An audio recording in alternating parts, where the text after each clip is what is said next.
69,000 शिक्षक भर्ती परीक्षा। एमआरसी पर लोहा सिंह की याचिका, अगले हफ्ते हो सकती है सुनवाई 24 जुलाई तक। और विरोध प्रदर्शन, धनबाद में नौकरी के लिए नग्न होकर लोगों ने किया प्रदर्शन। मीडिया के जाने के बाद लोगों ने बताई अपनी आप बीती। सुप्रीम कोर्ट नई दिल्ली, 69,000 शिक्षक भर्ती कट ऑफ मामले की अगली सुनवाई 24 जुलाई 2020 को होगी। बीएड के अभ्यर्थियों का भी होगा प्रोन्नत, यानी कि इस कक्षा में जो पढ़ रहे हैं विद्यार्थी हैं, पिछली कक्षा के अंकों के आधार पर उनको प्रोन्नत किया जाएगा। और तैयारियां शुरू हो गई हैं। बीएड फाइनल के पेपर प्रथम वर्ष को प्रमोशन कर दिया जाएगा। लेखपाल भर्ती के नए सिरे से कवायद जारी, 8,000 पद एक साथ भरने की तैयारी है। यूपीएससी ने नए सिरे से 3 चयन वर्ष को एक साथ मांगा भर्ती का प्रस्ताव।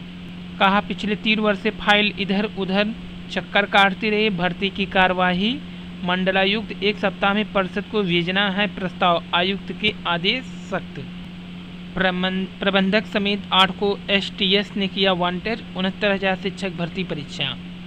और ओएमआर सीट को खाली छोड़ करके टॉप करने वाले अभ्यर्थी का सोशल मीडिया पर हुआ ओएमआर लीक। यहाँ पे टोटल शादी है, लेकिन चयन लिस्ट में रोल नंबर देखा जाए, ये इनका रोल नंबर यहाँ पे देखिए वही रोल नंबर है, जबकि ओएमआर खाली है। बाद में एक भरा हुआ ओएमआर भी जारी किया गया। और आज शिक्षा मंत्री हिंदुस्तान के हम तो पूछेंगे में उपस्थित होंगे। जारी किया इनका नंबर जिस पर आप पूछ सकते हैं क्वेश्चन। छात्रों और अभ्यर्थियों ने भेजे अपने क्वेश्चन। सवाल पूछा गया था कि हर बार प्रश्न गलत क्यों बनाते हैं यह संस्था। दूसरा सवाल था 69,000 शिक्षक भर्ती की उत्तर कुंजी में गलत उत्तर क्यों दिए गए। तीसरा सवाल है गलत उत्तर पर एनसीईआरटी और सेक्रेट के प्रमाणिक किताबों की आपत्ति लगाने पर भी उसमें संशोधन क्यों नहीं किया गया। चौथा सवाल टीजीटी में गुरु गोरखनाथ को नाथ संप्रदाय का प्रवर्तक माना गया, लेकिन वही 69,000 शिक्षक भर्ती में मत्स्येंद्र नाथ को आखिर सही जवाब क्यों माना गया, जबकि कक्षा 6 की किताबों में भारत के महान व्यक्तित्व में गुरु गोरखनाथ को ही नाथ संप्रदाय का प्रवर्तक माना गया। और एक बार स्वयं मुख्यमंत्री श्री योगी आदित्यनाथ ने भी कहा था कि गोरखनाथ जी ही प्रवर्तक हैं। स्वयं पूज्य महाराज मुख्यमंत्री योगी आदित्यनाथ जी ने भी नाथ संप्रदाय के प्रवर्तक गुरु गोरखनाथ जी को भी माना है, जो कि वीडियो भी है। पांचवा सवाल था आखिर परीक्षा संस्था की इन गलतियों की सजा अभ्यर्थियों को क्यों मिली। माननीय मंत्री जी, आप भी तो एक शिक्षक हैं, हमारे साथ न्याय कब होगा। उत्तर कुंजी पर अभ्यर्थियों ने जो भेजा क्वेश्चन, उसमें कहा गया है माननीय मंत्री जी, आपसे विनम्र निवेदन है हाथ जोड़कर कि आप उत्तर कुंजी मामले को अपने संज्ञान में लेकर हम अभ्यर्थियों के साथ जो अन्याय हो रहा है उस उत्तर कुंजी मामले को जल्द से जल्द निस्तारित कर हमें और हमारे भविष्य को सुरक्षित करने की कृपा करें। वहीं चयनित अभ्यर्थियों ने कहा राष्ट्रीय पिछड़ा वर्ग आयोग और कोर्ट में काउंटर क्यों नहीं लगा रही है। माननीय पिछड़ा वर्ग आयोग के कई बार पत्र भेजने पर भी आपके विभाग द्वारा कोई जवाब माननीय पिछड़ा वर्ग आयोग में क्यों नहीं दिया गया। और 7 जुलाई 2020 को सुनवाई होने के समय माननीय पिछड़ा वर्ग आयोग के समक्ष आपके विभाग का कोई अधिकारी क्यों उपस्थित नहीं हुआ। और आईआईटी के लिए नहीं रहेगी 12वीं में 75% अंकों की अनिवार्यता। इस साल प्रवेश नियम में बदलाव की सिफारिश को सरकार ने दी मंजूरी। अब सिर्फ जेईई एडवांस और 12वीं के आधार पर ही मिलेगा प्रवेश। तो कोरोना के कारण 2020-21 में आईआईटी के प्रवेश परीक्षा का जो प्रक्रिया है वो बदल दिया गया। फिर टॉप 20 परसेंटाइल जैसे मापदंडों की बाध्यता भी नहीं रहेगी।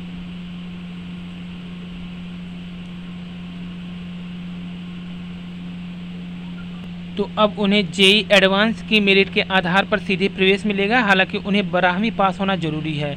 आईआईटी के प्रवेश नियम में बदलाव का यह फैसला हाल में ही एक प्रक्रिया के दौरान चर्चा में हुआ। तो 75% अनिवार्यता को हटा करके छात्रों को सीधे जेईई एडवांस के आधार पर ही प्रवेश दिया जाएगा।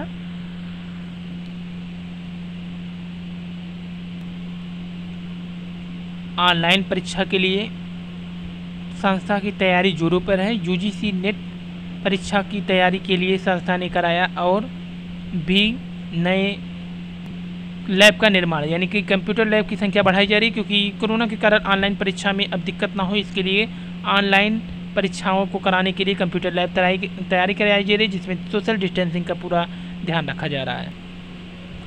तो शिक्षकों को छुट्टी के कारण ड्यूटी लगा दी गई है कि वे चौराहे पर थर्मल गन, यानी जिससे तापमान मापा जाता है, और डंडा दे दिए हैं जिससे भीड़ जहाँ हो तो डंडा चला सके। शिक्षकों ने इसे अपमान बताया। वहीं शिक्षकों के साथ कांग्रेस ने कहा कि ये अन्याय किया जा रहा है। इससे पहले शिक्षकों की ड्यूटी कहा पढ़ाने के साथ साथ चुनाव कार्य, छात्रों के घर किताबें और टिड्डियां को भगाने में भी लगाया जा चुका है। तो शिक्षकों की ड्यूटी इस समय टिड्डी भगाने, चौराहे पर डंडा लेकर भीड़ न इकट्ठा होना और थर्मल गन लेकर के तापमान मापने में लगाया गया है। इससे पहले शिक्षकों की ड्यूटी रेलवे स्टेशन पर उतरने वाले यात्रियों की गणना में भी लगाया जा चुका है। और कोरोना को ख़त्म करने के लिए यज्ञ हवन करते हुए आज अनुसूचित आयोग की तरफ से भी सरकार को लताड़ लगाई गई है। एमआरसी के मुद्दे पर सरकार जल्द से जल्द दाखिल करना होगा जवाब। पीसीएस 2018 इंटरव्यू के दूसरे दिन पूछे गए कई रोचक प्रश्न। सीएम के नाम के आगे श्री लगाएंगे या नहीं। पीसीएस 2018 इंटरव्यू के दूसरे दिन इंटरव्यू बोर्ड के अध्यक्ष और विशेषज्ञ ने अभ्यर्थियों से कई रोचक प्रश्न पूछे। मसलन एक अभ्यर्थी से पूछा गया, अगर आपको कोई तनाव देकर 5 दिन के लिए कमरे में बंद कर दिया जाए तो आप क्या करेंगे। यह प्रश्न लॉकडाउन के संदर्भ में था। वहीं एक अन्य अभ्यर्थी से पूछा गया, यूपी के मुख्यमंत्री के नाम के आगे श्री लगाया जा सकता है या नहीं। इस अभ्यर्थी ने विशेषज्ञों ने मुख्यमंत्री का जन्म स्थान भी पूछा। एक अभ्यर्थी से सवाल था, आपके व्यक्तित्व का वह कौन सी विशेषता जो आपको औरों से अलग करती है। रोचक प्रश्नों की कड़ी में एक प्रश्न यह भी था कि जो व्यक्ति इतिहास भूल जाता है वह इतिहास बनाता है, कैसे। दूसरे दिन इंटरव्यू बोर्ड के विशेषज्ञ ने कोरोना पर कम, लॉकडाउन से जुड़े ज़्यादा प्रश्न पूछे। लॉकडाउन को लेकर एक प्रश्न था, इसके प्रावधान कहाँ हैं और इससे पहले लॉकडाउन कब हुआ था। एक अभ्यर्थी से लॉकडाउन, कर्फ्यू और धारा 144 में अंतर पूछा गया। एक अन्य अभ्यर्थी से विशेषज्ञ ने परिवार पर पड़े लॉकडाउन के सकारात्मक प्रभाव बताने को कहा। घरेलू हिंसा और लॉकडाउन के बीच संबंध और घरेलू हिंसा के प्रकार के बारे में पूछा गया। दूसरे दिन 116 में से 113 अभ्यर्थी इंटरव्यू में शामिल हुए।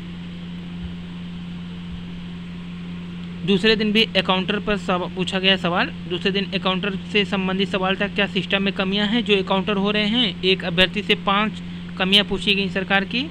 एक अभ्यर्थी से कोरोना को कंट्रोल करने का प्लान पूछा गया। इसके अलावा पूछे गए अन्य क्वेश्चन, चाइनीज ऐप्स को किस कानून के तहत बैन किया गया। कोविड-19 में नवाचार का क्या हुआ।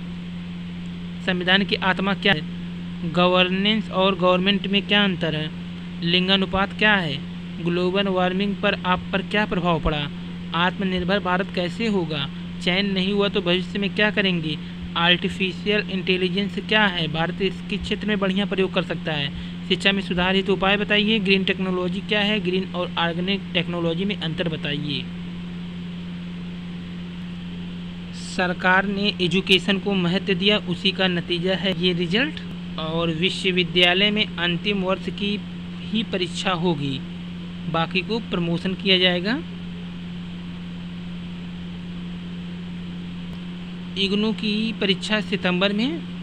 इंदिरा गांधी राष्ट्रीय मुक्त विश्वविद्यालय सितंबर के पहले सप्ताह में स्नातक, प्रस्नातक, अंतिम वर्ष सेमेस्टर के छात्रों सहित डिप्लोमा सर्टिफिकेट कोर्स की परीक्षाएं आयोजित करेगा। जल्द ही इसका नोटिफिकेशन भी आ जाएगा। अंतिम वर्ष के 2 लाख छात्र छात्राएं देंगे परीक्षा। 2.5 लाख छात्र होंगे प्रोन्नत। सीएस का एक साथ होगी 2 परीक्षाएं। केंद्रीय विद्यालयों में प्रवेश परीक्षा 20 जुलाई से। केंद्रीय विद्यालय संगठन ने 1 से 11 तक दाखिले की गाइडलाइन जारी कर दी है। 1 में दाखिले के लिए 20 जुलाई से ऑनलाइन पंजीकरण होगा। और नए सत्र के लिए यूजीसी की गाइडलाइन का है इंतजार। अभ्यर्थियों से पूछा गया, लॉकडाउन धारा और 144 कर्फ्यू में अंतर बताइए। लॉकडाउन धारा 144 और कर्फ्यू में अंतर। पीसीएस इंटरव्यू को दूसरे 116 में 113 रहे उपस्थित। चयन नहीं हुआ तो भविष्य में क्या करेंगे, पूछा गया क्वेश्चन। 69,000 शिक्षक भर्ती निरस्त कराने के लिए पोस्टरवार। 69,000 को निरस्त कराने के लिए भर्तियों की ओर से पोस्टरवार शुरू कर दिया गया। शिक्षक भर्ती में भ्रष्टाचार के खिलाफ नया मोर्चा से जुड़े छात्रों ने भर्ती परीक्षा रद्द करने, सीबीआई जांच कराने की मांग को लेकर शहर पश्चिम में लगाकर लोगों को जागरूक करने का अभियान शुरू किया। अभियान चलाने वालों ने पोस्टर के माध्यम से भ्रष्टाचार में लिप्त दोषियों को गिरफ्तार करो, भ्रष्टाचार के जिम्मेदार शिक्षा मंत्री इस्तीफा दो की पोस्टर लगाई। ऑनलाइन क्लास में आपत्तिजनक लगी फिल्म, छात्रों ने भेजा लिंक। कोरोना काल में स्कूल बंद है, ऑनलाइन क्लासेस शुरू हुई। स्कूल में कक्षा 9 की ऑनलाइन साइंस क्लास में किसी ने आपत्तिजनक फिल्म चला दी। शिकायत साइबर सेल पर पहुंची तो जांच शुरू हुआ। छानबीन में पता चला कि ऑनलाइन स्टडी ग्रुप में साइबर अपराधी सेंध लगा रहे हैं। तो ऑनलाइन कक्षाओं में होने वाली शरारतें स्कूल के क्लासरूम में होने वाली शरारतों से बहुत ज़्यादा घातक है। इसकी जिनके नाम से शरारत की जा रही है डिप्रेशन का शिकार हो रहे हैं। ऐसे मामले लगातार साइबर सेल में पहुँच रहे हैं। सातिन ने भेजा था लिंक। न्यू आगरा के एक कारोबारी का मोबाइल खो गया। उनकी बेटी कक्षा 6 में पढ़ती थी। मोबाइल में बेटी की क्लास का व्हाट्सएप ग्रुप था। फ़ोन किसी अपराधी को मिल गया। उसने स्कूल ग्रुप से सभी बच्चों के नंबर और नाम निकाल लिए। सबसे पहले एडमिन को मैसेज किया, फर्जी नाम बताया, स्कूल ग्रुप में ऐड करने को कहा। स्कूल के बच्चों को दूसरे नामों से मैसेज करना शुरू कर दिया। सातिन ने कुछ बच्चों के लिंक भी भेजे। बच्चे अगर लिंक ओपन करते तो पिता का डाटा हैंग हो जाता था। तो डाटा हैक करने के लिए काम किया। स्नातक में एक सीट पर हैं 3 दावेदार। दूसरी बार आवेदन के लिए अलग आईडी का प्रयोग करें। ओपन बुक से पहली बार परीक्षा मॉक टेस्ट होगी। परिषदीय विद्यालय में सहायक भर्ती में फॉर्म में गलती करने वाले अभ्यर्थियों ने गुरुवार को शिक्षा परिषद कार्यालय पर पहुंचकर त्रुटि संशोधन की अनुमति मांगी। धनबाद में नौकरी के लिए नग्न प्रदर्शन। सिंदरी के हल प्लांट के मुख्य गेट गुरुवार सुबह 70 ठेका मजदूर ने नियोजन की मांग को लेकर नग्न प्रदर्शन किया। पुलिस के हस्तक्षेप से हल प्रबंधक के साथ हुई त्रिपक्षीय वार्ता के बाद उन्होंने आंदोलन स्थगित कर दिया। करीब 2 साल पहले FCI fertiliser corporation of India के सिंदरी प्लांट को हल हिंदुस्तान उर्वरक रसायन लिमिटेड ने टेक ओवर किया था, जिसके बाद FCI के एक स्क्रैप कटिंग का ठेका MTC को मिला। इन मजदूरों का ठेका कंपनी 1 सितंबर 2018 से 15 मई 2019 तक काम लिया। उसके बाद इन्हें बैठा दिया। इन मजदूरों के अनुसार 1 साल से काम पर बैठाए जाने के बाद उनके सामने भुखमरी की स्थिति आ गई। धनबाद सिंदरी के हल प्लांट के आगे गुरुवार को अपनी मांग को लेकर के नग्न प्रदर्शन करते मजदूर। सफल न होने वाले विद्यार्थियों को मिलेगा परीक्षा का मौका। स्नातक और स्नातकोत्तर अंतिम वर्ष की परीक्षा का मामला। प्रथम वर्ष और द्वितीय सेमेस्टर को दिए जा रहे हैं विकल्प। परीक्षा हमेशा अकेले में होती है, लेकिन उसका परिणाम सबके सामने आता है। इसलिए कोई भी कर्म करने से पहले परिणाम का जरूर विचार करें। जिस दिन हम ये समझ जाएंगे कि सामने वाला गलत नहीं है, सिर्फ उसकी सोच हमसे अलग है, उस दिन जीवन से दुख समाप्त हो जाएगा। बड़प्पन वह गुण है जो पद से नहीं संस्कारों से प्राप्त होते हैं।